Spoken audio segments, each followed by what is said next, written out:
بسم الله الرحمن الرحيم.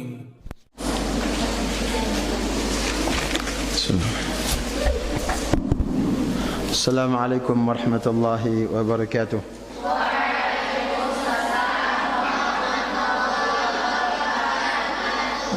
إن الحمد لله نحمده ونستعينه ونستغفره ونعوذ بالله من شرور أنفسنا ومن سيئات أعمالنا.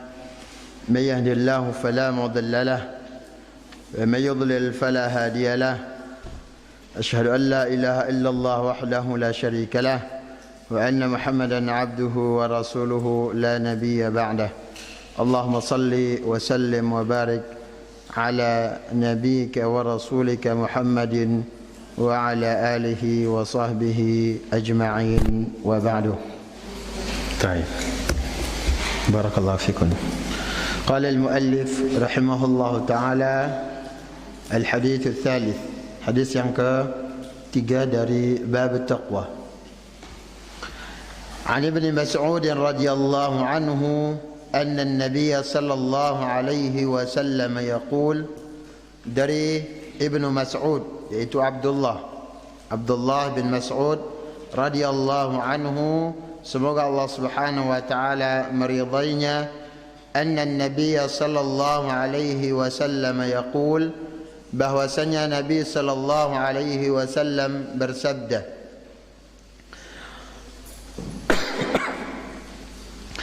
Allahumma inni as'aluka al-huda wat-tuqa wal-afafa wal-ghina.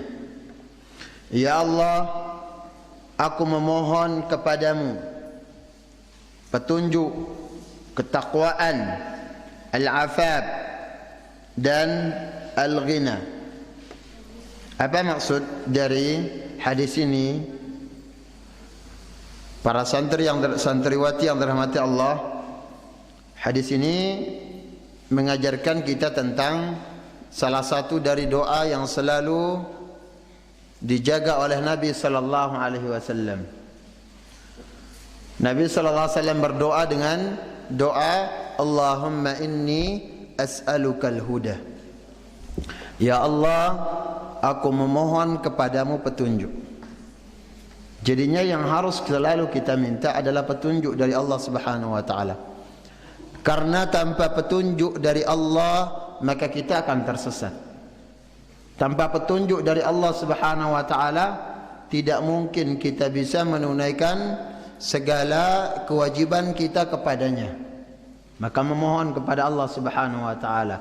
Jangan sekedar kita kita mengandalkan kemampuan diri sebagai hamba Allah Subhanahu wa taala, mengandalkan kemampuan tenaga kita, mengandalkan kemampuan dari kecerdasan kita, mengandalkan kemampuan dari segi harta, ya, dan yang lainnya.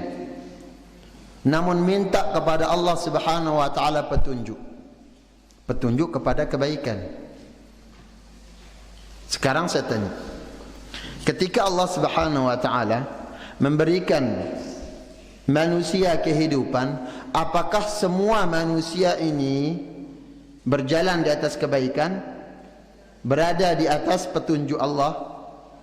Tidak. Ya. Oleh sebab itu minta selalu kepada Allah Subhanahu wa taala petunjuk. Dan permintaan kepada Allah petunjuk ini, hidayah tersebut adalah sampai kita meninggal. Ini batasannya.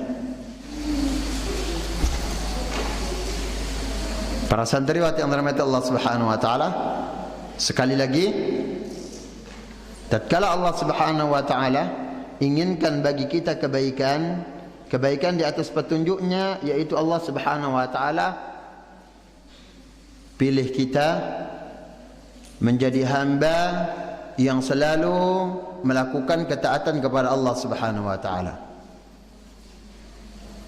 Innallaha idza arada bi'abdihi khairan ista'malah. Allah Subhanahu wa taala kalau menginginkan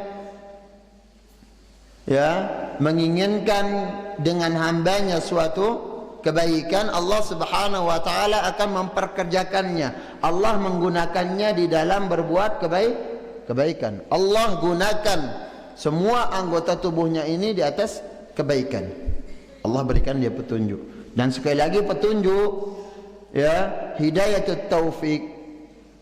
Petunjuk yang berupa taufik dari Allah Subhanahu wa taala ini tidak bisa dibeli. Ini tidak bisa ditukar dengan dunia yang paling berharga sekalipun, tidak bisa. Ini semata-mata kehendak dari Allah Subhanahu wa taala.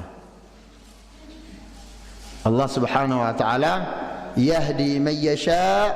Allah Subhanahu wa taala memberikan petunjuk bagi yang ia kehendaki, wa yudhillu man yasha. Begitu juga Allah menyesatkan siapa yang ia kehendaki. Maka minta selalu petunjuk kepada Allah. Kalau ada yang bertanya, bukankah kita ini sudah di atas Islam? Bukankah sekarang kita sudah paham manhaj sunnah, manhaj para salaf? Bukankah kita sudah di atas sunnah? Bukankah kita termasuk Ahlus sunnah wal jamaah? Misalkan ada orang mengatakan hal yang demikian, bagaimana dengan Nabi sallallahu alaihi wasallam? Saya tanya sekarang. Bagaimana dengan Nabi sallallahu alaihi wasallam? Nabi kita sallallahu alaihi wasallam atqan nas. Nabi adalah manusia yang paling bertakwa kepada Allah Subhanahu wa taala. Manusia yang paling bertakwa.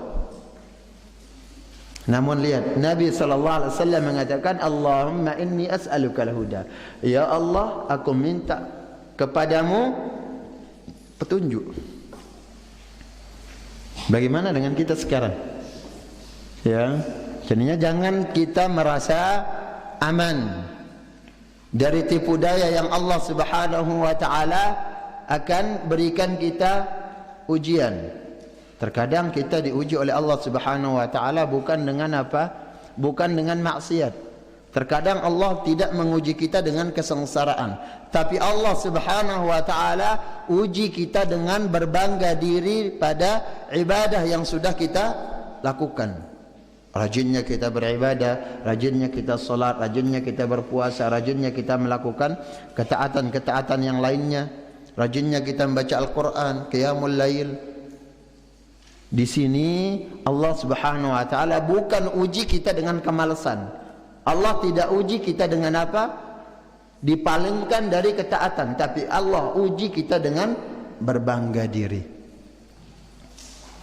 Ya, berbangga diri. Dan i'jab al-mar'u bi nafsihi, seseorang berbangga pada diri sendiri, ini adalah di antara 3 hal yang membinasakan, atau di antara 4 yang membinasakan manusia, membuat kita sengsara. Ya, amalan kita sudah capek melakukannya tapi tidak diberikan pahala oleh Allah Subhanahu wa taala, dan bahkan pahala yang Allah Subhanahu wa taala berikan, Allah Subhanahu wa taala gugurkan karena ujub tersebut, berbangga pada kemampuan atau pada ketaatan yang dilakukan. Jelas? Maka selalu minta kepada Allah Subhanahu wa taala petunjuk. Santriwati yang dirahmati Allah Subhanahu wa taala, petunjuk, sekali lagi, petunjuk yang berupa taufik ini milik Allah Subhanahu wa taala sendirinya. Ketika Nabi kita sallallahu alaihi wasallam mendatangi paman beliau Abu Talib, siapa di antara kita yang tidak mengenal bagaimana sejarah pembelaan Abu Talib kepada Islam, terkhusus kepada Rasul sallallahu alaihi wasallam? Ya, beliau selalu di depan. Beliau yang selalu menghalang-halangi gangguan-gangguan, caci maki dan yang lainnya dari orang-orang musyrikin. Namun Allah Subhanahu wa taala tidak mentakdirkan Abu Talib meninggal di atas iman, di atas Islam. Dia meninggal di atas kekufuran. Dan Nabi SAW mendatangi beliau, ya, ketika sakaratul maut, indal ihtidhar, ketika beliau akan meninggal, Nabi SAW mendatanginya. Dengan Nabi mengatakan apa? Rasulullah SAW mengatakan kepada pamannya, wahai pamanku, ucapkan la ilaha illallah, yang dengan la ilaha illallah, kalimat tauhid ini, aku akan bisa membelamu di hadapan Allah Subhanahu wa taala. Ini akan menjadi hujahku untuk membelamu. Terus Nabi SAW ulangi. Namun di samping beliau, dari belakang, ya, dari sekeliling, orang-orang yang mengelilingi Abu Talib yang sedang sekarat, di sana ada Abu Lahab, Abu Jahal, dan beberapa tokoh musyrikin yang lainnya. Mereka mengatakan, wahai Abu Talib, apakah engkau akan meninggalkan apa? Agama nenek moyangmu? Apakah engkau akan mengorbankan keyakinan orang tuamu? Dan akhirnya Abu Talib meninggal di atas kekufuran. Dan Allah Subhanahu wa taala, karena semangat Nabi SAW untuk apa? Untuk menjadi penyebab pamannya bisa menerima Islam. Namun Allah tidak menghendaki. Allah Subhanahu wa taala menurunkan ayat, innaka la tahdi man ahbabta walakinnallaha yahdi man yasha. Sesungguhnya engkau wahai Muhammad tidak bisa memberikan petunjuk yang berupa taufik. Petunjuk maksudnya adalah taufik. Yang ini hak tunggal yang dimiliki oleh Allah Subhanahu wa taala, tidak bisa yang lainnya. Sesungguhnya engkau tidak bisa menunjuki orang-orang yang engkau cintai. Dia cinta, ya, karena faktor keturunan darah beliau, nasab beliau, kemudian juga karena pembelaannya terhadap Islam. Beliau sangat sayang kepada pamannya, dan beliau menginginkan apa yang telah beliau dapatkan juga diterima oleh pamannya. Namun Allah tidak menghendaki. Innaka la tahdi man ahbabta, engkau tidak bisa menunjuki orang-orang yang engkau cintai. Walakinnallaha yahdi man yasha, tapi Allah akan memberikan petunjuk bagi siapa yang ia kehendaki. Lihat yang menerima Islam, Bilal ibn Rabah, Ammar ibn Yasir, ya, Yasir, Sumayyah, dan beberapa dari kalangan budak. Ini yang menerima Islam. Ini menunjukkan bahwasanya petunjuk itu milik Allah Subhanahu wa taala.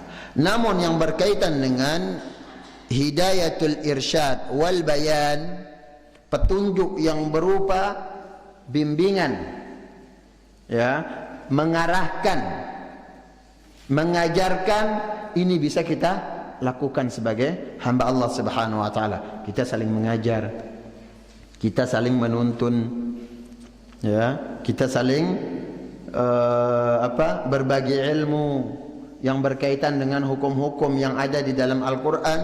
Begitu juga kita bisa saling mudarasatul ilmu, mudarasah hadis Rasul sallallahu alaihi wasallam, dan ini bisa dilakukan oleh orang-orang yang diberikan ilmu oleh Allah Subhanahu wa taala. Ini namanya hidayatul irsyad wal bayan. Jadinya petunjuk itu dua. Petunjuk yang ini hanya dimiliki oleh Allah Subhanahu wa taala yang dinamakan dengan hidayatut taufik. Petunjuk yang kedua yang merupakan bagian dari sebab orang untuk mendapatkan petunjuk, bagian dari sebab, tapi tidak mewajibkan, ya, yang berupa bimbingan, pengarahan, dan yang lainnya, pembinaan, pengajaran. Ini yang disebut dengan hidayatul irsyad wal bayan. Jelas? Baik. Kemudian Rasul sallallahu alaihi wasallam juga meminta wattaqaa, aku minta kepadamu ketakwaan, ketakwaan hati, ketakutan. takut kepada Allah Subhanahu wa ta'ala. Dan hakikat dari takwa sekali lagi adalah al-khawfu minal jalil, takut kepada Allah Subhanahu wa ta'ala. Takut di saat kita sendiri, takut juga di saat kita bersama yang lainnya. Jangan sampai adanya orang atau kurangnya jumlah bersama kita ini akan mempengaruhi amal kita sebagai hamba. Maka hilang itu akan ketakwaan itu akan hilang. Misalkan sekarang ketika bersama teman-teman kita bisa murajaah, kita memperdengarkan Al-Quran, kita belajar dan yang lainnya. Ya, saat dilihat oleh orang lain kita banyak melakukan amal-amal ketaatan, tapi ketika saat sendirian kita mulai lalai, kita mulai jauh dari Al-Quran, kita mulai jauh dari Allah Subhanahu wa ta'ala. Dan bahkan yang paling memalukan adalah saat dalam keadaan sendiri, di saat sendiri kita yang semestinya saat kita sendiri itu untuk Allah, kita bisa bermunajat kepada Allah Subhanahu wa ta'ala, justru saat dalam keadaan sendiri kita bermaksiat kepada Allah wal'adzubillah. Dan ini diantara sifat orang-orang yang tercela, sifat hamba yang tercela, yaitu saat bersama orang lain, saat ada pada jarak pandang yang lainnya, dia melakukan ketaatan, salat, puasa mungkin. Kemudian ketaatan-ketaatan yang lainnya, bersedekah, ya, membaca Al-Quran, dia murajaah, rajin belajar. Tapi saat sendiri mulai sudah mendengar bisikan syaitan, ya, menghabiskan waktunya dengan maksiat, wal'adzubillah. Rasulullah sallallahu alaihi wasallam mengatakan apa? Wallah inni la'alamu aqwaman ya'tuna yawmal qiyamati bihasanatin kajibali tihama. Demi Allah, aku mengetahui suatu kaum yang mereka kelak di hari kiamat datang dengan membawa kebaikan, membawa pahala, membawa amal kebaikan seperti gunung Tihama, sebesar gunung besar, banyak sekali. Faja'alahu Allah haba'an atau faja'alahu Allah haba'an mansur. Namun Allah Subhanahu wa ta'ala jadikan haba'an mansura. Allah jadikan amalan yang banyak itu debu yang bertebangan, tidak ada nilainya. Ya, Allah hancurkan.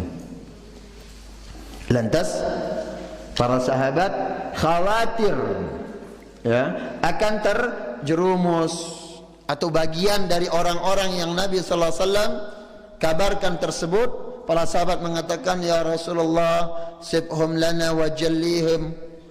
Ya Rasulullah, coba mana sifat-sifat mereka, terangkan kepada kami, beritahukan kami ya Rasulullah, supaya kami tidak termasuk dari mereka.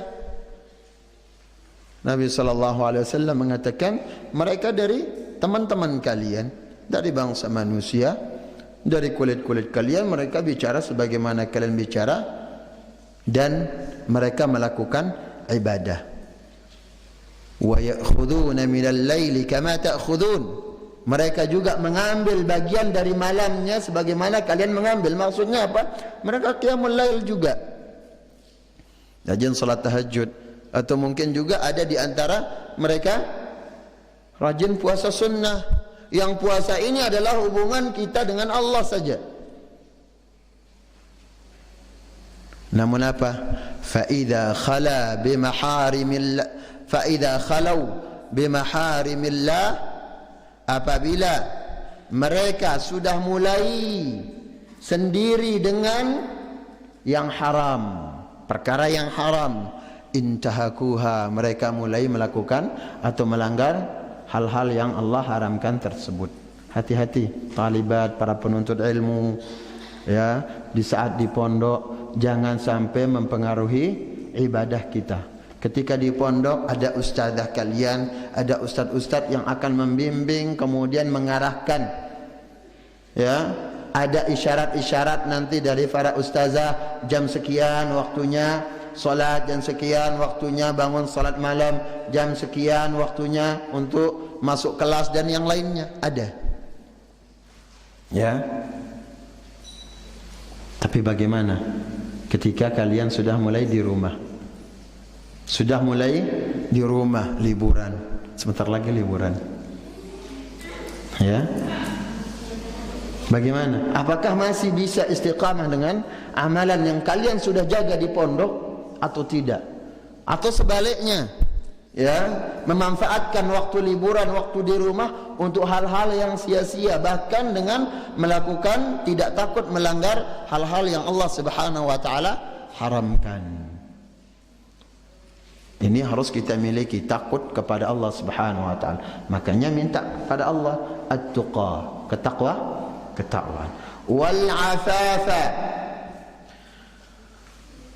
Al-afaf yaitu maksudnya terlindung dari segala yang Allah Subhanahu wa taala haramkan, dari makanan, minuman, pakaian, ya, dan bisa menahan diri dari hal tersebut, bisa menahan diri dari memakan yang haram, menahan diri dari meminum yang haram, menahan diri dari memakai pakaian yang haram. Jaga, ya, karena ingat, kuatnya ilmu kita, berkahnya ilmu yang kita dapatkan sesuai dengan halal atau haram makanan dan minuman yang masuk ke dalam perut kita.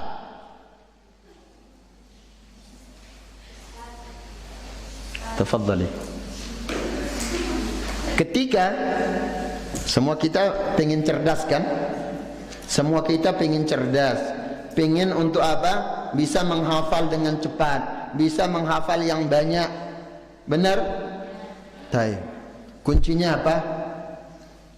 Apakah kita perlu vitamin khusus beli vitamin ini untuk menguatkan hafalan, minum ini untuk kapsul ini, minum 3 kali sehari, hafalan kuat? Ada? Enggak ada seperti itu, ya. Tapi dengan cara apa?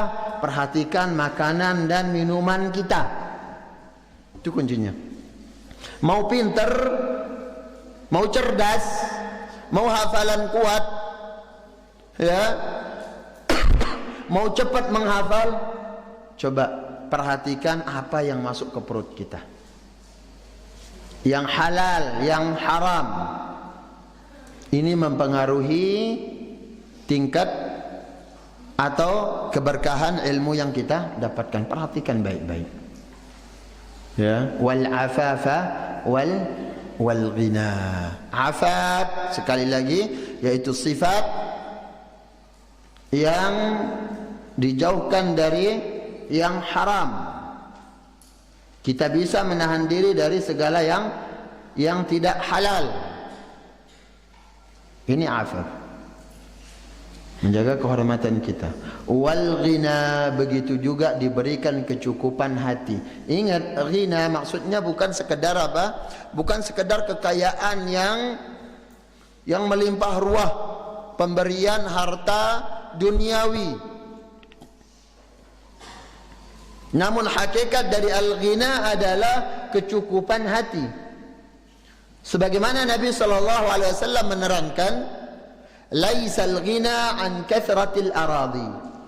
Bukanlah kekayaan itu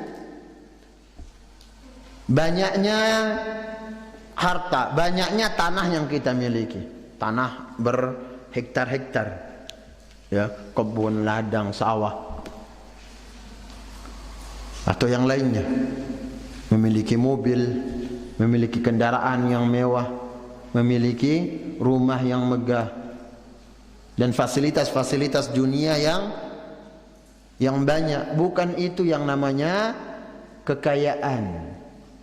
walakinnal ghina ghinan nafs. Akan tetapi hakikat dari kekayaan yang sesungguhnya adalah saat Allah Subhanahu wa taala memberikan kita rasa cukup di dalam diri kita, di dalam hati kita, kita merasa cukup, merasa qanaah dengan pemberian Allah Subhanahu wa taala. Kita selalu mensyukuri nikmat Allah yang kecil, kita selalu mensyukurinya. Kita tidak pernah mengabaikan pujian kepada Allah Subhanahu wa taala saat diberikan nikmat yang sedikit, apalagi yang banyak. Jadi memiliki rasa kecukupan, memiliki rasa qanaah. Ya, kita sambung sedikit makna dari takwa, kita ulangi, wal qanaa'atu bil qalil. Merasa cukup dengan yang sedikit dari dunia ini. Ya, ada di antara kita ketika menuntut ilmu, ya, ketika menuntut ilmu diuji oleh Allah Subhanahu wa taala dengan keterbatasan harta. Ya, kadang kita dijenguk oleh orang tua, namun kita diberikan misalkan uang belanja tidak seperti yang lainnya. Ya, mungkin diberikan 10.000, 20.000 untuk 1 minggu atau untuk 2 minggu atau untuk sebulan, dan bahkan enggak sama sekali. Sabar. Jangan mulai membanding-bandingkan. Pak, Bu, coba Bapak Ibu lihat teman-teman saya.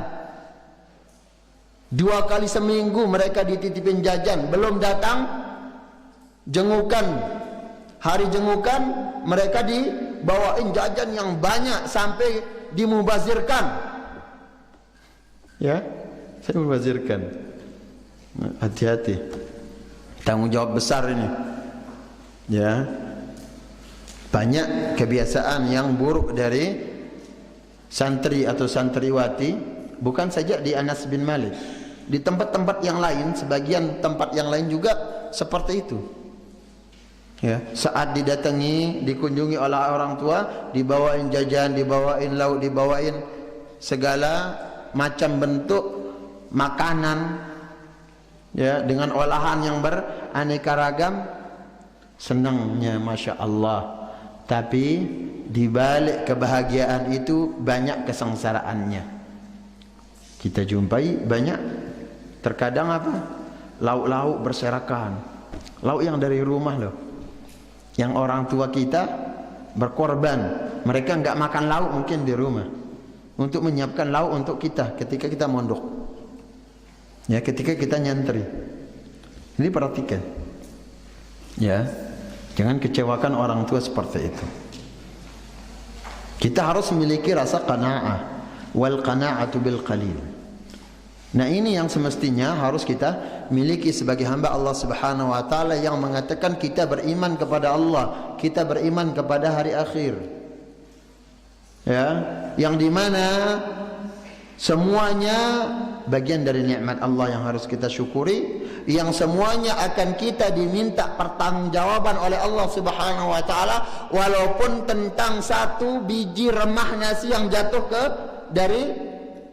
dari suap kita, itu kita akan diminta pertanggungjawaban oleh Allah Subhanahu wa taala. Apalagi dengan jelas-jelas tabdzir, menyia-nyiakan sesuatu yang banyak karena faktor kita enggak minat dengan ini, langsung dibuang. Ada teman-temannya yang lain akan, mungkin mereka butuh, berikan hadiah, saling berbagi seperti itu. Ya. Jadi sekali lagi ingat, hari kiamat kita akan pertanggungjawabkan makanan kita, apa yang masuk, apa yang keluar, kemudian makanan yang jatuh, suap nasi, seteguk air, semuanya akan kita diminta pertanggungjawabannya oleh Allah Subhanahu wa taala. Kemudian yang bagian dari penjelasan makna ghina, kekayaan yang hakiki adalah Allah memberikan rasa cukup. Di dalam hadis qudsi Allah Subhanahu wa taala berfirman, ya ibn Adam, tafarraq li'ibadati. Wahai manusia, sibukkan dirimu dalam beribadah kepadaku.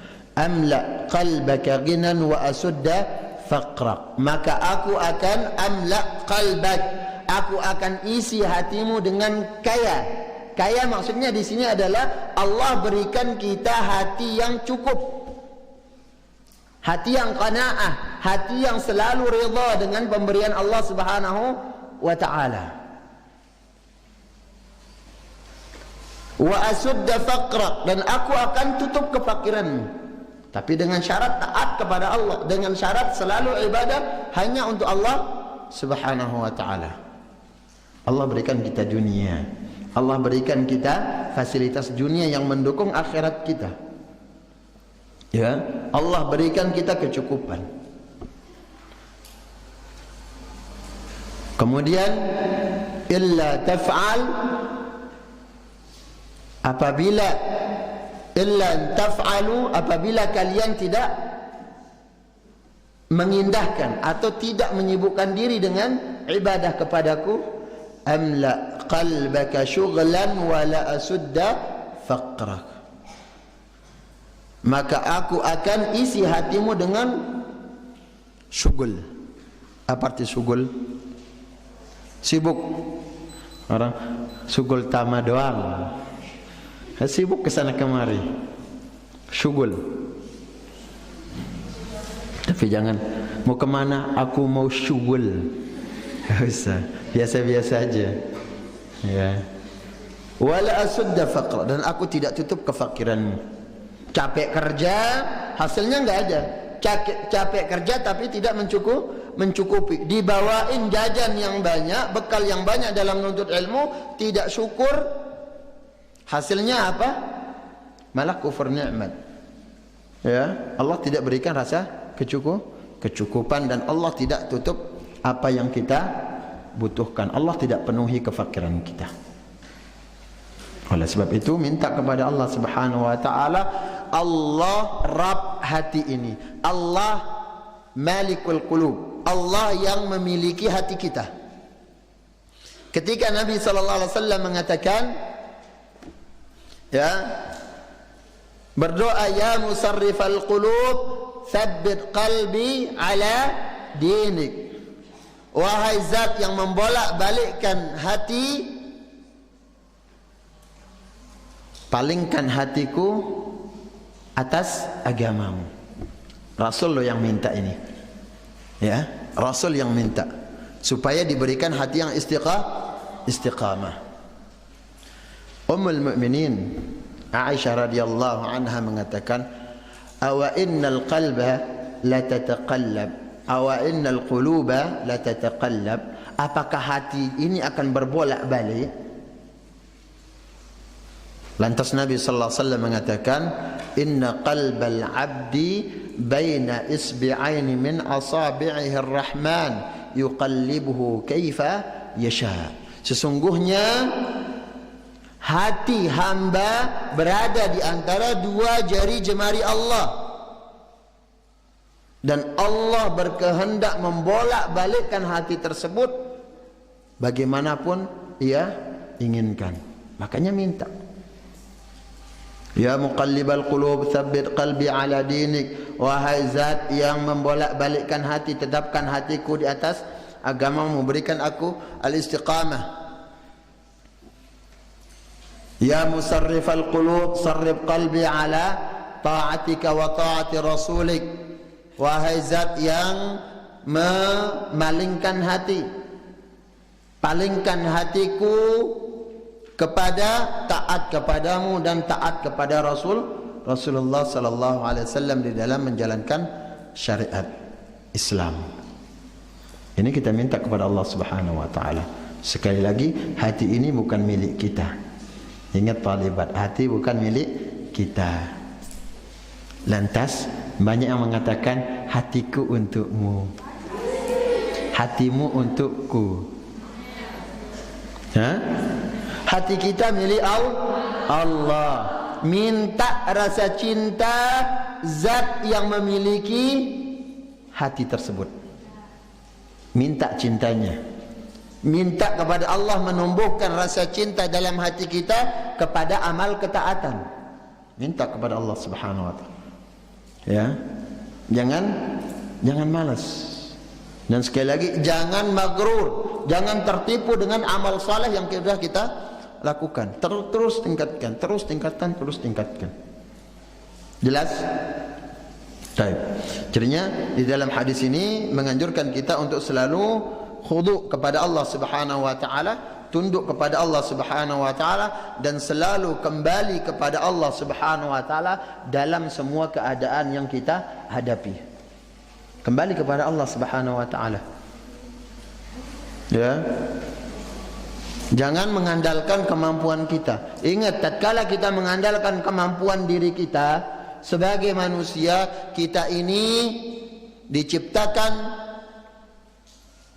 dalam keadaan lemah. Wa kana al-insanu dha'ifa. Manusia ini lemah. Ya. Lantas apa yang kita andalkan dari diri kita kalau bukan bantuan Allah Subhanahu wa taala?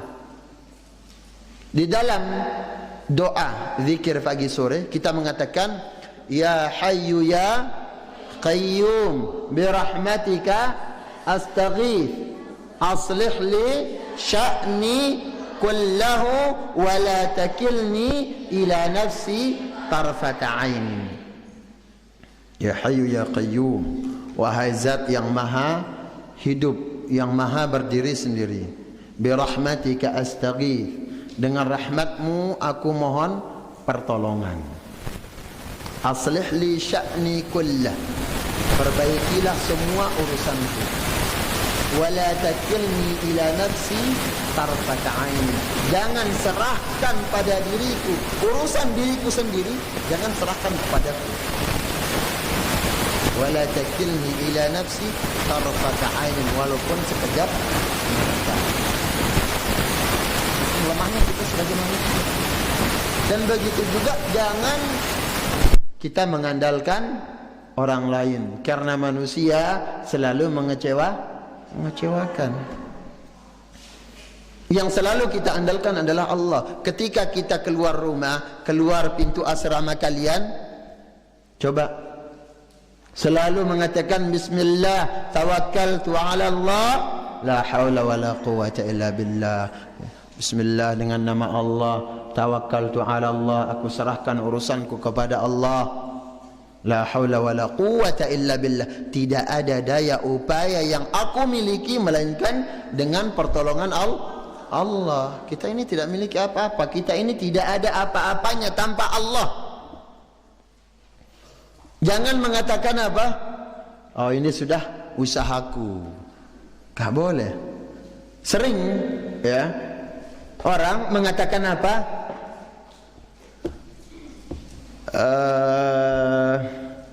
Hasil tidak mengecewakan usaha, apa usaha tidak mengecewakan hasil? Apa? Usaha tidak mengecewakan hasil, atau hasil yang didapatkan tidak mengecewakan usaha. Seolah-olah usahanya itu apa? Usaha yang dia lakukan mengandalkan usaha sendiri, kemampuan sendiri, dan ini salah, ungkapan yang salah.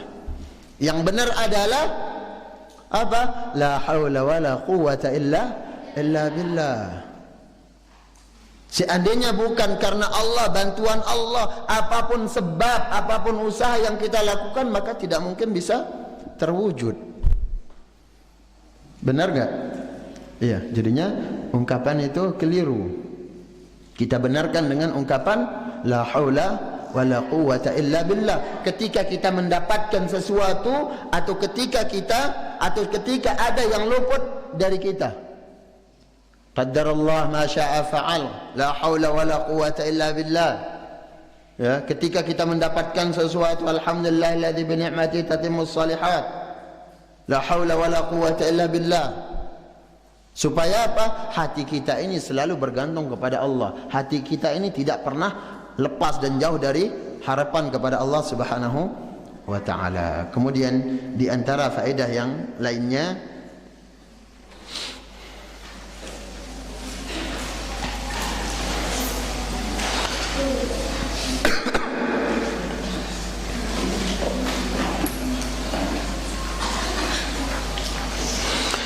sepantasnya bagi hamba untuk tidak sekedar mengandalkan amalan semata. Amalannya bergantung pada amalannya, bergantung pada kemampuannya. Namun selalu memohon kepada Allah Subhanahu wa taala, dan yang menjadi suri teladan kita adalah Rasul. Apa kurangnya ketakwaan yang dimiliki oleh Rasul? Namun beliau sallallahu alaihi wasallam, Rasulullah sallallahu alaihi wasallam selalu memohon kepada Allah Subhanahu wa taala 4 perkara yang kita sebutkan tadi. Mungkin ini beberapa faedah yang bisa kita sebutkan. Selanjutnya tinggal sisa 2 hadis. Insyaallah 2 hadis lagi dalam bab taqwa kita akan selesaikan minggu yang akan datang insyaallah taala. Wallahu taala a'la wa a'lam.